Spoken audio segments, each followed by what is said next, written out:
So with that, we're going to move on to the individual hygiene pyramid. I'm super excited to have Rachel Lloyd and Scott Phelps, two great team members that have wonderful books of business they take care of at our firm, and specialize not only in individual work, but the related businesses as well. So this is super fun. We've been talking about the individual hygiene pyramid for a little while. So we've come up with a fun presentation in a new format that digs a little bit deeper. We've added some extra content here on what I refer to as the tax hygiene pyramid. So as usual, Circular 230 disclosure, don't rely on this as tax advice, and talk to your CPA before you go. And with that, we're going to just dig right into it, and let's launch that Prezi.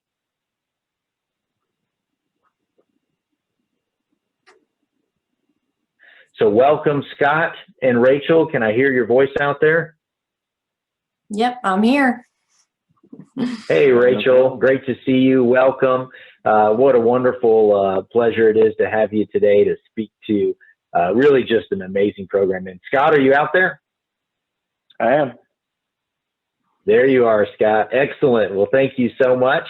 Well, guys, I'm going to let y'all take it away. I'm going to do my best not to talk. We're still going to give this a full 30 minutes, so we'll finish at 12:10. And it's going to be impossible for me not to add color, because this is kind of my baby. You're smiling at me, guys. You could say some other things, I'm sure, as well. But this is exciting. You know, what a great way to wrap up today with, when we can integrate these concepts in with our clients. I mean, what I love the most about it, it just changes the trajectory for, we just finished talking about kind of the uber wealthy, super high net worth, 20, 30, 40, $50 million type thing, where I think the individual tax hygiene pyramid, that's just a kind of icing on the cake for those super high net worth individuals. But for folks with, between $1 million and $3 and $5 and $10 million type of estates, this is the type of planning that if we can integrate in, literally accumulates to millions of dollars. It is spectacular. So I'm going to hand over and let you guys start rolling, and I'll try and just take a color commentary backseat here. So welcome. Thank you. Proceed. All right. Thanks, CJ. And so Scott and myself will be doing this presentation. So we have the hygiene pyramid, and we want to work from the bottom to go to the top. So the first step of this is 401k. So we always want to make sure we're funding our retirement. It's really good, but it's even better to do it with free money. So we can't say no to free money. So make sure you always take advantage of this option, as CJ would say. Make sure you qualify up to the match, at least to that point. You don't need to, you can pause at that period. You don't need to contribute more, because we're going to take advantage of some other options. The contributions you make to your 401k are exempt from both Social Security and Medicare, and the account will continue to grow tax-free. So you don't have to worry about that until later. Okay, we'll go to the next one. And that's going to be the Health Savings Account, or HSA. So in order to take advantage of the HSA, you have to have a high deductible health plan. So that's one of the requirements you have to have. For 2020, and these are indexed every year for inflation, if you have a family plan, you can deduct up to $7,100 or $3,600 if you're single, and receive a tax deduction for that contribution. If you're 55 and over, you're allowed a catch-up contribution of $1,000. You do have the opportunity to invest the account in a brokerage account and continue to grow the account even higher, income tax free. So in order to withdraw the money, in order to avoid any penalties, it has to be used for qualified medical expenses. So that includes both the contribution side and the growth of the brokerage account. If you reach 65 and you have no medical need for that HSA, you can then withdraw the account and avoid the penalty. You do pay tax, but you can avoid the penalty, and it treats it just like any other traditional IRA or 401k. If you're under 65 and don't have that medical need, there is a 20% withdrawal penalty, and you do have to pay tax on the amount, unfortunately. That's right, Rachel. And I call this the fund it, don't use it strategy.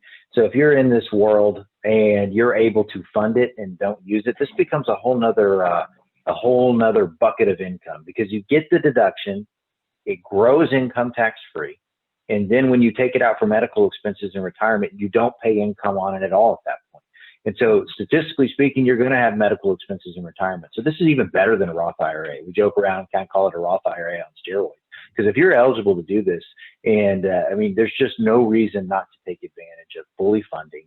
Let it grow. Don't use that. Because right now you're in the highest income tax brackets anyway, most likely, or getting on up there. You're in your highest income years. And then wait till you're older. Take it out for medical expenses. Worst case scenario, you have a super healthy retirement. Then you just take it out like a regular IRA and pay income taxes on it then. And so this healthy, the reason why this is number 2 after take the free money is because it really is pretty spectacular, isn't it, Rachel? Mm-hmm. Okay, Scott, I'll turn it over to you. Yeah, thanks, Rachel. And so Rachel, kind of hit on two elements that you have to meet certain qualifications. Either you have to be an employee where there is an employer match available, or you have to be in a high deductible plan. But then moving into the Roth or non-deductible IRAs, this is an area where everyone can participate. Everyone's eligible. Now there's some income limits to going direct to the Roth, and we can hit that, but there's also some ways around that. But really the beauty of the Roth is it grows tax-free and you take it out tax-free.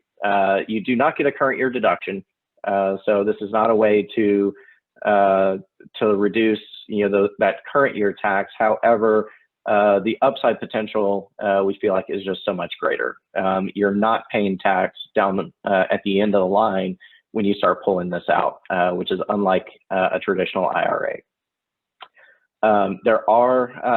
You can always take your contributions back out. There's no time limit on that because really you think about it, this is money that you already paid tax on. You put that in, you can pull it out. But there is a 5-year rule in effect where that money has to at least have been in the IRA for 5 years before you can start taking those tax-free distributions at age 59 and a half. So if you don't start funding this until age 59, you can't start taking those tax-free distributions at 59 and a half. You'd have to wait till 55. It has to sit in there for at least 5 years before you start taking it out. And there's no age limit to contributing to a Roth now, which that is a really cool thing that's happened, recently. I believe that was through the Secure Act even. And so, direct contribution to a Roth every year, you can contribute. Well, for the 2020, you can contribute $6,000 per person, and so that can be for you and for your spouse. And there is an option for to still contribute to a non-working spouse account. And so that $6,000 can be 12, and then if you're over age 50, there's a $1,000 catch-up. So then that 12 can be 14. Again, mentioned a minute ago, there's some wage limitations on doing a direct to Roth contribution, but there's a back door. So when the front door is closed, let's find the back door. And in this case, we can contribute to a non-deductible IRA, traditional IRA, and then just roll that into a Roth. And basically, we've done. We've had to take an extra step, but it's a loophole in Congress. It's been there for quite a while. We think eventually they'll close it, but they just never have. And so, take advantage while it's still there. That's right, Scott. One of the things to be aware of as we're working through that is just to make sure that, there's some really specific rules about aggregation of IRA accounts. And so this really only works from the backdoor conversion strategy if we're intentional on the front end to make sure there aren't other IRA funds out there. Otherwise, you have the pro rata rule that comes into play that could result in taxation. So you got to be careful about that. But otherwise, the idea is you get basis in there, do the flip, you have complete basis in the flip to the Roth. And then now you're basically, and really what Roths come down to here is you're taking money that you don't get a deduction for, but it's growing income tax free, and it comes out with no income tax, which is really quite spectacular. And so we want to get money into that Roth whenever possible. And great job, Scott, kind of talking about all the different rules. You do have to have taxable income earned income, wages, or subject to self-employment to the degree that you do a contribution. But one of the best things with this Roth, if you got a kid out there that is, got that job at the Chick-fil-A down the street and they're earning, a couple $1,000 a year, this is one of the best things you could do for them is go ahead and set up a Roth. Maybe you don't tell them about it and put the money in there to the degree that they have wages. It's really, really exciting and it can create just an amazing nest egg long term. So thanks, Scott.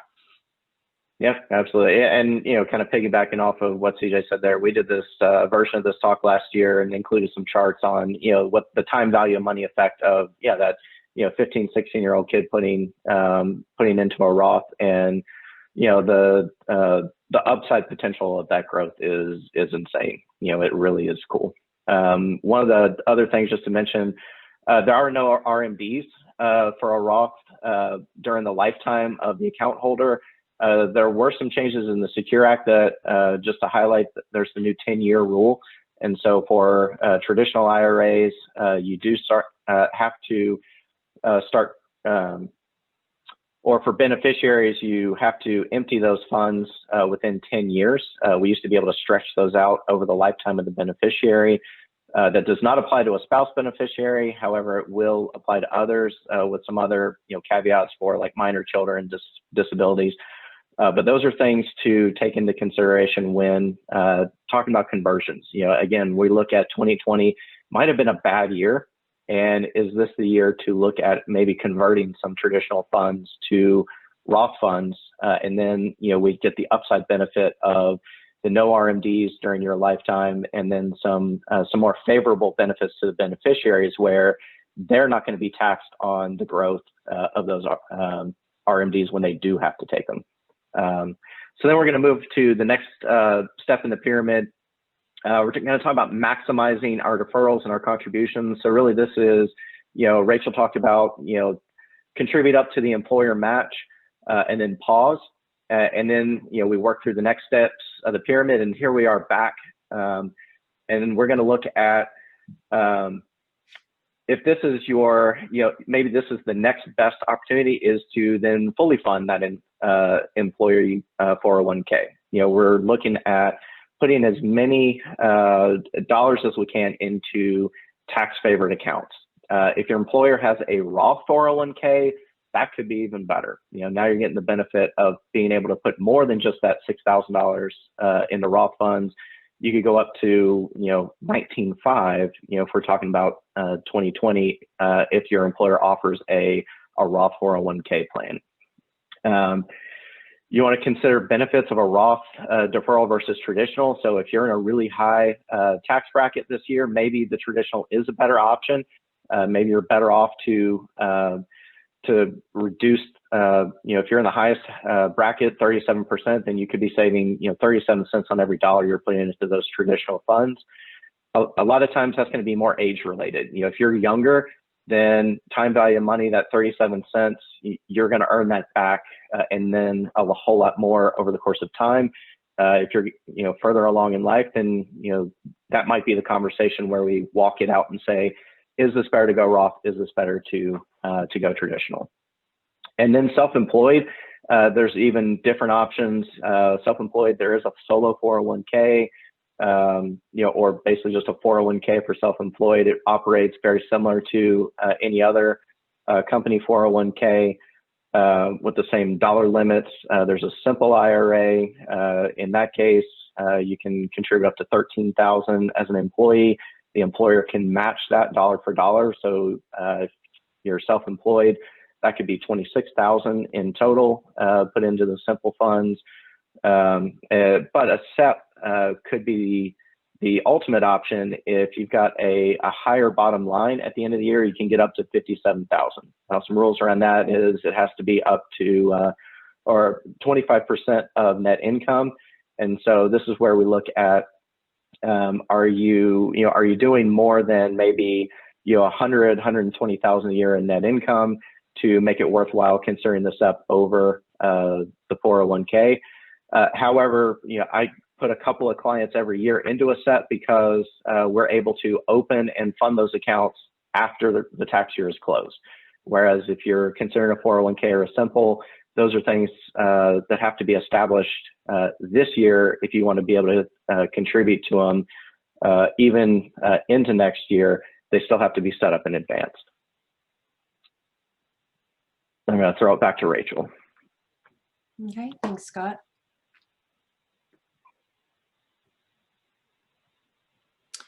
So our next one that we're going to talk about is the cash balance defined benefit plan. So this is very similar to the pension plans that were all the rage in the past that don't really exist anymore. So this is the next best thing. We use a third-party actuarial computation. This is something that we don't do personally here, but we work with third parties. They determine the life expectancy, the benefit amount, the present value of the contribution, and that's where you arrive at the defined benefit. So this has to be in force for at least 5 years, usually between 5 and 7 years.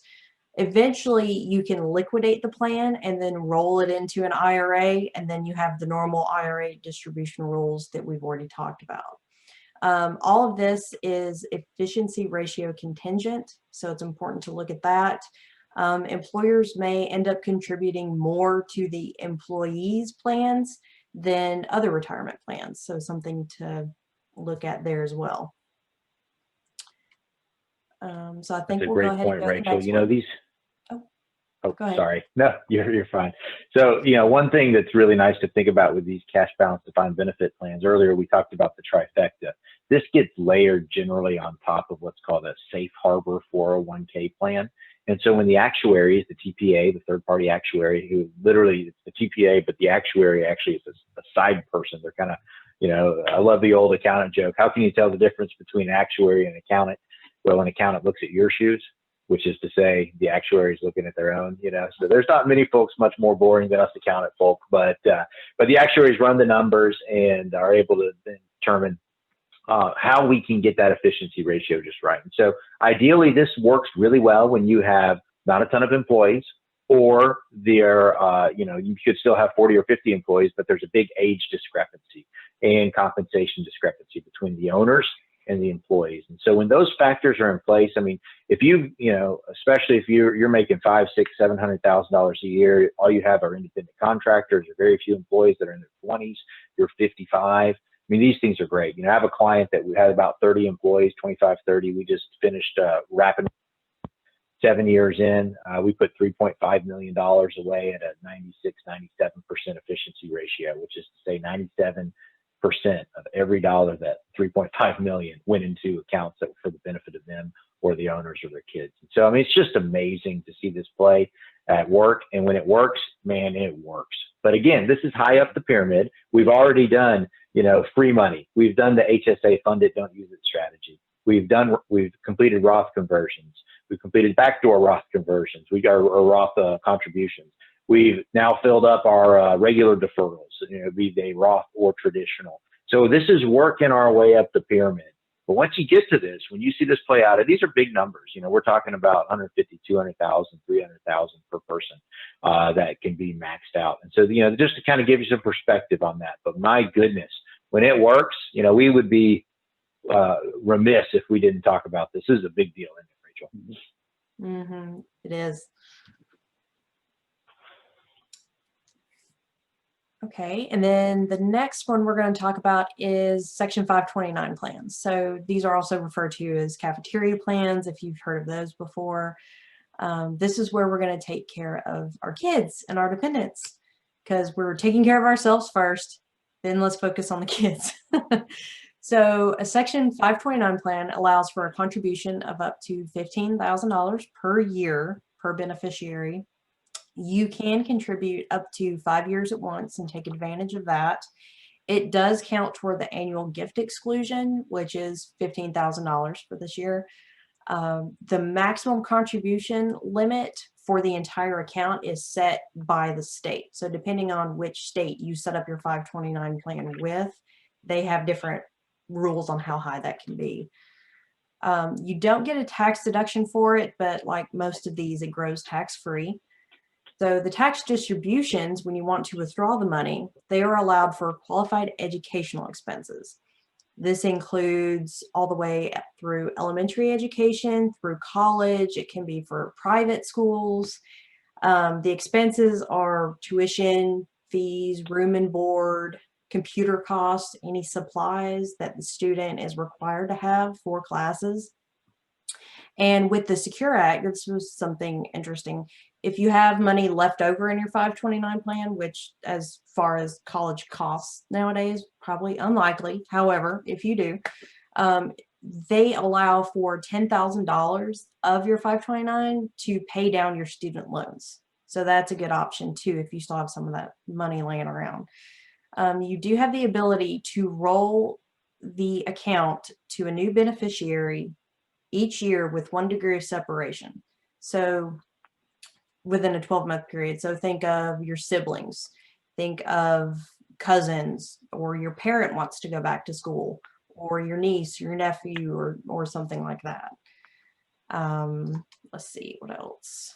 There is a scholarship option. So if the beneficiary does really good and gets a scholarship, they're not penalized for earning that scholarship. They can withdraw the amount of that scholarship penalty free. So then they can use that money on living expenses.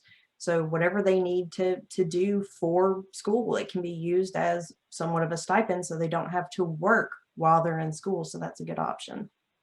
For non-qualified distributions, you're starting to see a theme here. There's qualified and not qualified. So not qualified distributions, there is a penalty. It's 10% of that withdrawal.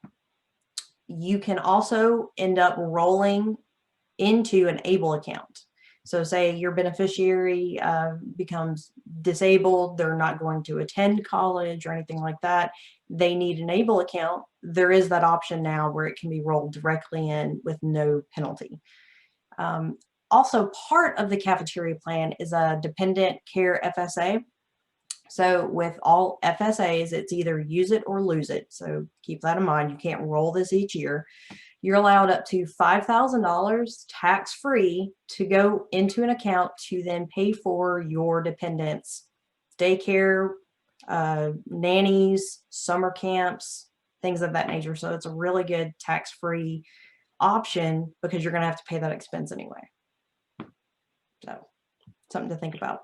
That's right. It doesn't get a room to itself. It gets put in the same room with the 529 plans. But those FSAs are nice, and so you used to be able to really load those up, change the rules a little bit around FSAs to limit that. But still $5,000 to be able to get the income tax deduction, push that to the care of the child, really nice. And then, of course, you still got the rules for the medical expenses as well. So take advantage of those FSAs. They're out there. Not a ton of juice, but a little bit. So. Yep. All right, Scott, I'll turn it back over to you. Yep. So now kind of walking up the pyramid, now we've done all these other things. We've, got, tons of money parked in tax preferential retirement accounts, our 529s or, HSAs, 401ks, Roth IRAs. Now we still have some money. We're trying to figure out what do we want to do with this? How do we want to let this work for our benefit? What about real estate? Real estate is a great next option for having, some money into a very what's traditionally a very stable investment. And if, you're in the Nashville area, which, that's our client base for the most part. So I'm assuming you are, that real estate is a really good investment in this area, or certainly has been in the last 10 years. It's crazy. The price of dirt has, just exploded. And sometimes people want the house that's attached to the dirt, but mostly they're just wanting the dirt right now. And so, this is a great way to defer some growth, put some money into real estate now, let it grow. Obviously we know that, it's not as liquid. If we want to get that out, we're going to have to sell it down the road. But it's a great way to let that appreciate tax-free. If we're going to rent it out, then, we need to look at passive activity rules. If you're, if this is not what you do for a living, if you're not a real estate professional, then there are some limits to what you can actually take in losses. But if you've got other investments out there that are having passive gains and the real estate is losing, then, that's a way to match those up. Or if you've got investments that, are doing poorly, but your real estate's doing great, you've got, renters in there and it's killing it, then there's a way to offset, some of those gains with those investment losses. And so, we've got to look at, the passive activity piece of that. But if you are a real estate professional, if this can be an active investment, then cost segregation is something that we've been looking at. It's really taken off recently and been an incredibly beneficial opportunity for a number of our clients and friends to be able to look at these assets that traditionally would have been depreciated over 27, 29 years, and taking them out and being able to take full 179 depreciation. And so there's some benefits potentially in cost segregation studies. And so that's something we can talk about with you to figure out, would that be to your benefit? But with that, we look at, again, some of these bewares, 1250 recapture. And so, if we've, done this cost segregation and took the benefit of accelerated depreciation, but maybe you were in a lower tax bracket that year and we're only paying, or only realizing about a 15, 20% savings, and you sell that property and have to pay that recapture at 25%, then we didn't really do a win. And so this is where, again, we have to look at all the pieces in play. And these are the things that, we're aware of and want to bake into those conversations and make sure, not only, could cost segregation be a good thing, maybe it's not the right thing for you in your environment. And so, this is, the overall conversation of, what is your ultimate goal and ultimate plan with this? 1031 that's exchange. A great point, Scott. Sorry, I was going to just add in there, your play. Sorry for interrupting here, but really important to understand, real estate cost segregation rules. Really the play there is to take advantage of bonus depreciation, and so in essence, you are able to get a shorter life, which then gets you into the bonus depreciation category instead of 39 or 27.5-year life. And generally speaking, most likely not eligible for 179 for most of this real estate stuff because it has to be active trader business, but are going to still be able to get bonus, which effectively gets you at the same place. That recapture is nice if you've had the depreciation and you've sheltered, and this is really the thought on the bewares there. But if you've been able to shelter income that you are going to be paying, 37, 3.8% surtax on there, so 40.8% plus state level taxes generally a lot of this. So you're talking about 45, in some states 50%. To turn around and pay tax at that recapture rate of 25, especially if we can do some flipping and find ourselves in a spot where we're not subject to the income tax in the state level, paying that 25% versus getting that benefit at 50%, super great. Scott, great point though. If you're in the lower income tax brackets, you could find yourself flipping and getting in the other side of that coin. But generally speaking, keep in mind, we're made our way up the pyramid. And so it's important to understand that most of our clients are going to be, at this point, you've gotten all the way to the top, right? And so you're going to be in a higher income tax bracket. So you're getting these benefits, you're sheltering income. And then when you sell the underlying asset or defer it with 1031, get a step up in basis, never pay tax on it, ever.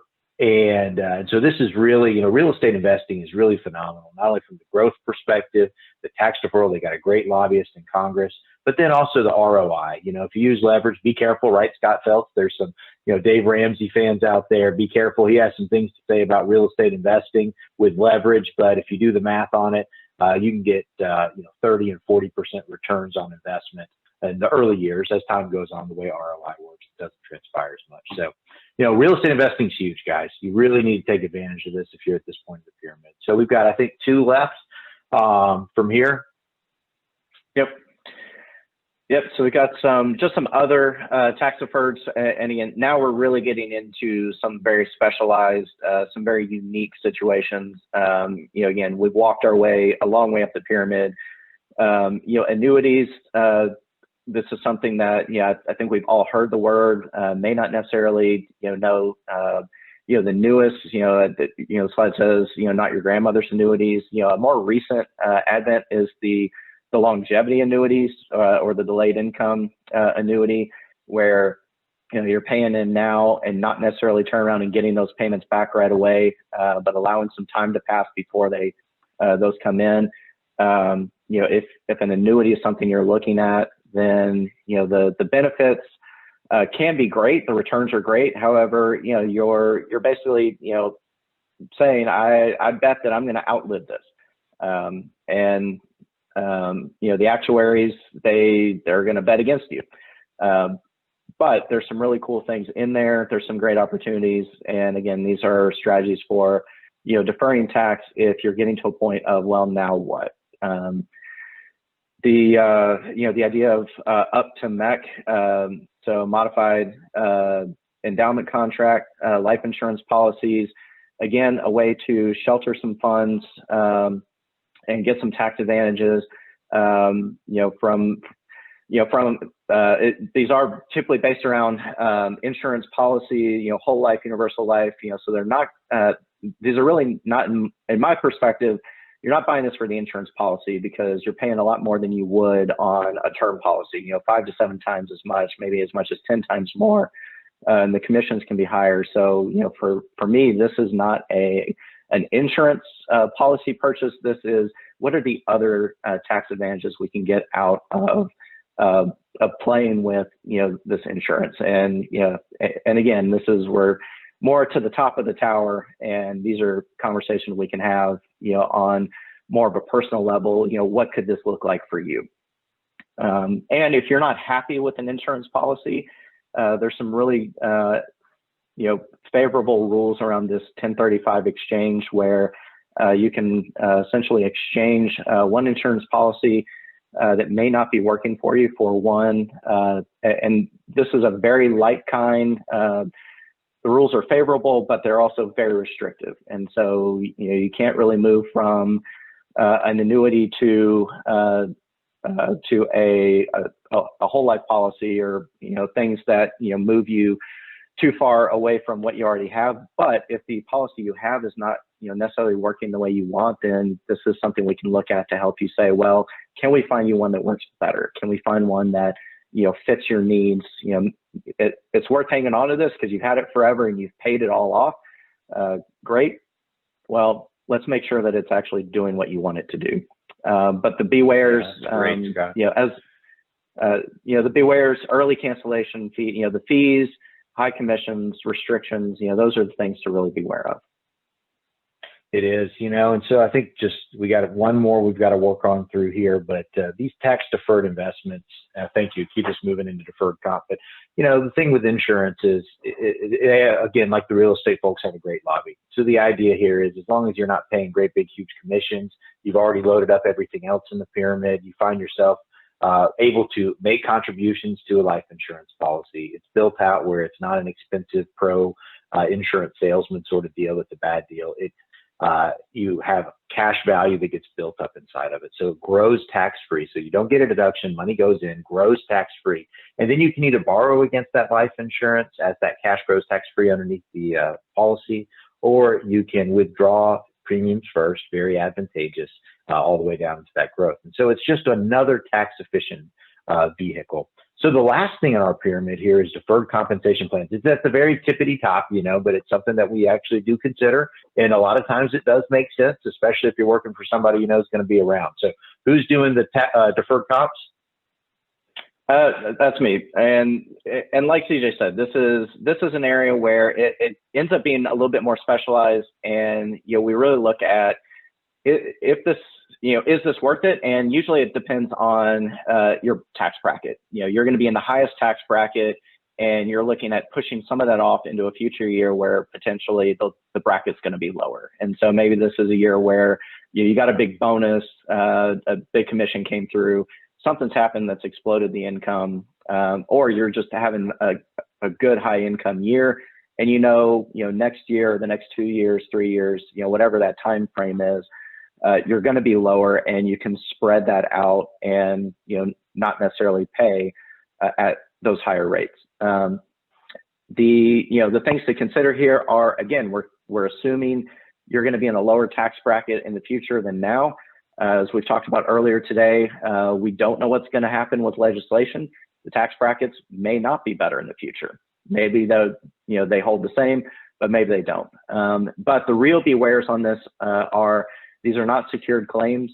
They're often unfunded liabilities of the company.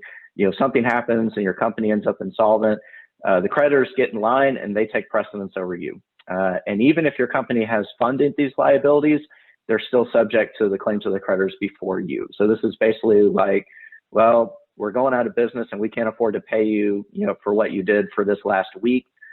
You're kind of in that same scenario where you deferred your compensation and now they say, well, we can't pay you for last week or what you did last year when you deferred it. I'm sorry, it's gone. And so that's really the biggest pitfall that folks can find themselves in deferred comp is it's not guaranteed if the company goes away. But again, it's a tip at the top of the pyramid and can be a very viable strategy for some of our clients and friends if the circumstances are right. That's right. And integrating in those types of concepts with stock options, et cetera, we love doing that. It's important to get a good model out there. We do a lot of planning. We use a software called Planner CS. Chris, that was a great decision, Mr. Griffin, when we added that to the software package years ago. And my goodness, I don't know how we lived before that. So Rachel, Scott, if you don't mind, Ben, zoom us back out to the pyramid as a whole. I think it is just, wonderful job, both of you guys. That is just really, really fun to go through this. Taking full advantage of this pyramid, I am telling you, it is so meaningful. That's what here at Blankenship we love to do.